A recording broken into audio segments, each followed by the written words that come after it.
Hello, everyone. I'm back here for episode 4 of the series on winning the opening. It's winning the opening as white in this case because we're looking at things from white's perspective, and we're dealing with the French defense, and specifically we're recommending the French defense advanced variation, and we've been examining over the past few episodes. If you haven't seen them, then go back and start from the start. I would recommend. We've been looking at positions arising in this structure, the advanced structure, and many little kind of traps and themes and ideas in which white has. And if black isn't careful and is unaware of the risks, then he can find himself in a lost position very, very quickly indeed. So for today's episode, what we're going to be looking at is, winning pieces, specifically winning pieces in two squares. One is the A4 square. It's a key square in the French defense, and in this particular advanced variation of the French, one of the reasons why that is the case is because the queen is on D1, the king is on E8, and given the move D5 by black, well, as you can see, there is a kind of an exposed A4 to E8 diagonal.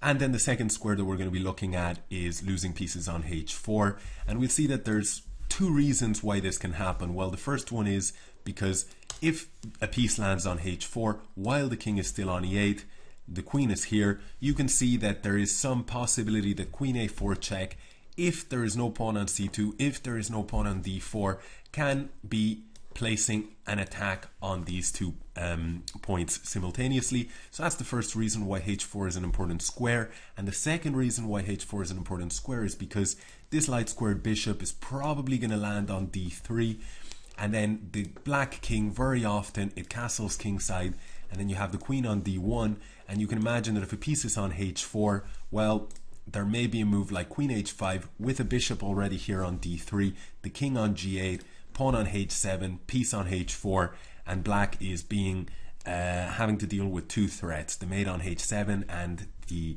threat of the capture on H4. If none of this makes sense to you right now, don't worry about it. We're going to move on to the actual games, and and it'll all become clear over the next 10 or 15 minutes. Okay. So the first game that I want to look at is a game played in 1998 between two 2150, 2160-ish players in French leagues. And so the position started as we have on the board right now, and then white played the move C3. Black, of course, it's black to move, C5, C3. Now black played the move queen to B6. This is all normal stuff in the French advance, as we've seen before. Knight F3, bishop to D7. White played this move A3. Again, we've discussed this possibility of a quick B4. Black now plays C4 precisely to prevent these ideas.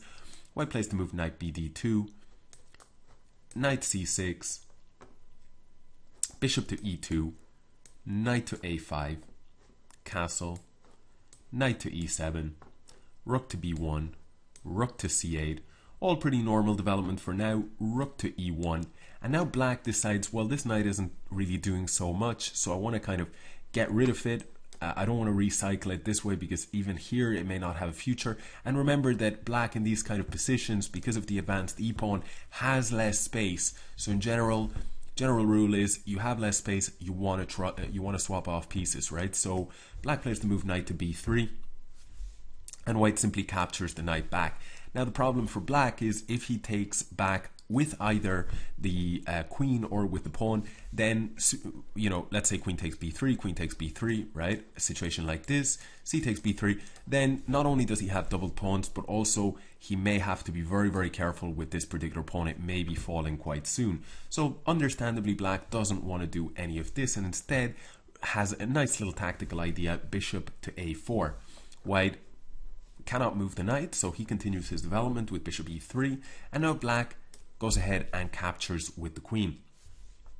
White then plays the move queen to d2, and this actually tempts black into making a huge mistake. Again, black wants to swap pieces off and kind of get into a simplified middle game to end game, and then hold the draw quite easily. So black plays the move queen to c2, and it would appear that white's queen has nowhere to run, but unfortunately, it's actually something close to the other way around, as white now has the very, very strong tactical idea bishop to d1. Now, the entire point of it is that if queen takes d2, then bishop takes a4 check. Using it, taking advantage of this diagonal that we talked about, it's an open diagonal. The king has to move. Next move, black is going to lose. White is going to recapture the queen, and then white will be up a clean piece. And of course, in this position, queen takes rook is no good either, because bishop takes a4 with check, and the rook on e1 will collect a full queen. So because of this, in this game played in 1998, black immediately resigned, realizing that the position was hopeless.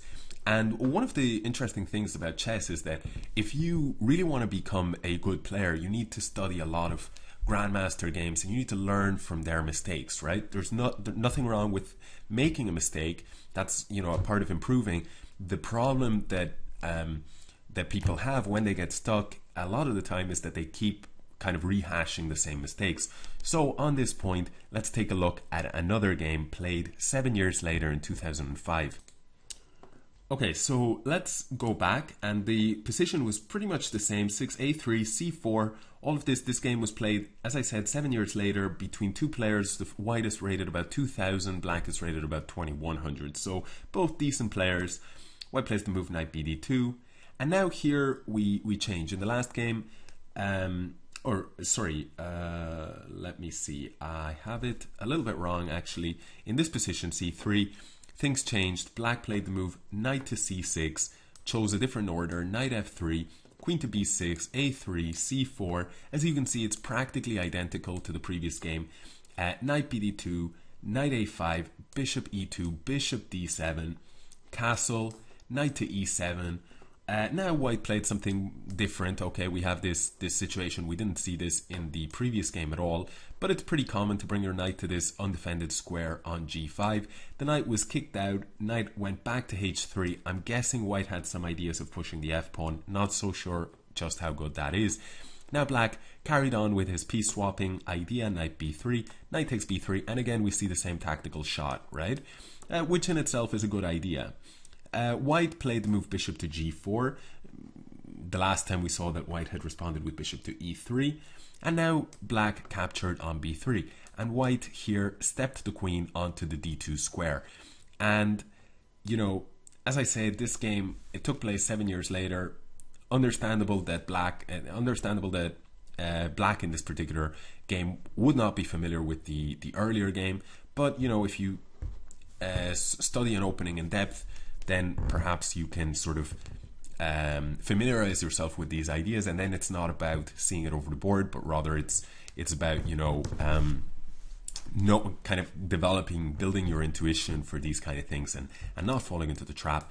Black in this case played the move queen to c2, and of course, if this happens in one of your games in the future, then you know this concept. Bishop to d1 was played in the game, and black, understanding that he was going to be losing a piece, immediately resigned. Okay, so this is the first idea that I wanted to look at, which is basically losing the bishop on a4. Let's carry on with some pretty similar ideas. Okay, let's move on to the next game.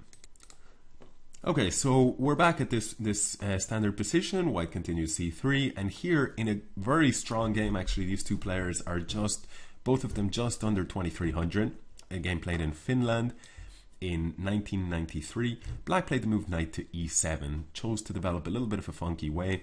White continued with move knight f3, and here black immediately brought his knight out, trying to solve the problem of this kingside knight before then eventually bringing out his bishop and castling, right? We talked in a previous episode how the knight and the bishop can sometimes compete for this one square, and that can be a real problem for black in sort of organizing his piece as well. So here black is kind of trying to solve this problem as quickly as possible. White captured on c5, black recaptured bishop takes c5, and now white played the move bishop d3. And so we see one of the problems with trying to solve this quite quickly, which is that if black, you know, sits around and does something like a6, or maybe even a more logical move like castle, then after bishop takes e5, e takes f5, black's pawn structure is not doing so good, right? And so in general, black wants to avoid this. So because of this, black decided, well, similar again to the previous thing where lack of space, so black generally wants to swap off pieces. Black could of course bring the knight back to e7 to avoid this trade, but like I say, he wants to get rid of pieces, so black played the move knight to h4. Now if white continued with, I guess, the expected move of knight takes h4, queen takes h4, then black's position is quite nice. He has a nice strong central pawn, a developed bishop, his queen is already creating some threats, and all is well in the black camp. However, after the move knight h4, we see the same idea. The queen here, we talked about it at the very start of the episode, where we said, well, you know, if the queen ever takes advantage of this particular exposed diagonal, if there is no d pawn and if the c pawn has already advanced to allow this, then it's going to be a check and the h4 square is going to be key. So here we see it. The move queen a4 check was played, hits the king, hits the knight, and realizing that he had just blundered a piece, black immediately resigned. So we're going to take a look at one more. It's a little bit different, but I think it is also, you know, just a nice example. So this particular game, it started off a little bit different. e4, c5. Sometimes this can happen. You start off in a Sicilian, and before you know it, you're into a French structure with these moves: e5, d5, e5, knight c6, d4, right? And so now we have this typical French advanced structure, which is what we've been examining. Black plays the move queen b6. Again, you're probably becoming familiar. If you weren't familiar before, you're kind of becoming familiar with black's general plans, and as we go through this series. White plays the move a3, and same thing can be said for white. We've already seen this idea several times before. Black plays the move knight h6, and white plays b4, right? So here because black didn't prevent it with a5, as we saw in the previous episode, here we see kind of the point of this b4 idea. It forces black to make a decision here, resolves the central tension, the central pressure, and so black captures on d4, c takes d4, and now black plays the move knight f5, right? So a lot of pressure on the central pawn. However, this also reveals one of the points of this b4 push, clears the b2 square, and now white plays bishop b2 hanging on to d4. Black continues his development with bishop d7, white plays bishop e2, bishop e7, castle, castle, and now here white decides, well, I'm going to bring my bishop onto d3. Why can he do this now? Well, it's because the last time he wanted to put it on e2 so that his queen was still defending d4. But now that the king is here on g8, we've already seen this idea in a previous episode. I believe it was episode 2, but don't quote me on that. Just watch all the episodes and then you will be sure to see it, you know. So basically, if you take everything gets swapped off on d4, black wins the bishop in the end. But unfortunately, because of this x-ray and the king on g8, unfortunately for him, white has the winning resource, bishop takes h7, collecting the queen. Now, this wasn't the case earlier on when white played the move bishop e2. If he had placed his bishop on d3, then of course black could have captured on d4. So that explains why white first, kind of is moving his bishop at snail's pace, right? There is logic behind this play. Bishop goes to d3, hits this knight. We've seen this before. The knight doesn't want to get traded off because the pawn structure would be very, very much messed up. So black doesn't really want to bring his knight back to h6. It's a very passive square. So black goes for an exchange of knights with the move knight h4, which positionally speaking is very good, but unfortunately there is a tactical shot. Knight takes, bishop takes, and here very common again, the queen and the bishop combine against this pawn on h7. We said it at the start of the video. Queen h5, threatening checkmate, and also threatening to pick up the bishop on h4. And so black is losing a piece, and it did indeed resign. So this was the basically the episode on losing pieces on both a4 and h4, basically.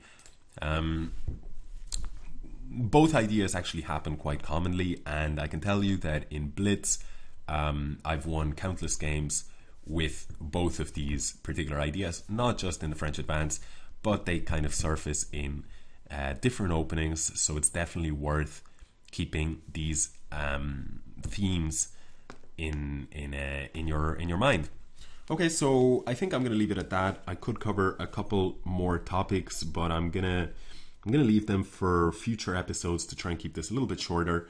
And we'll see you soon.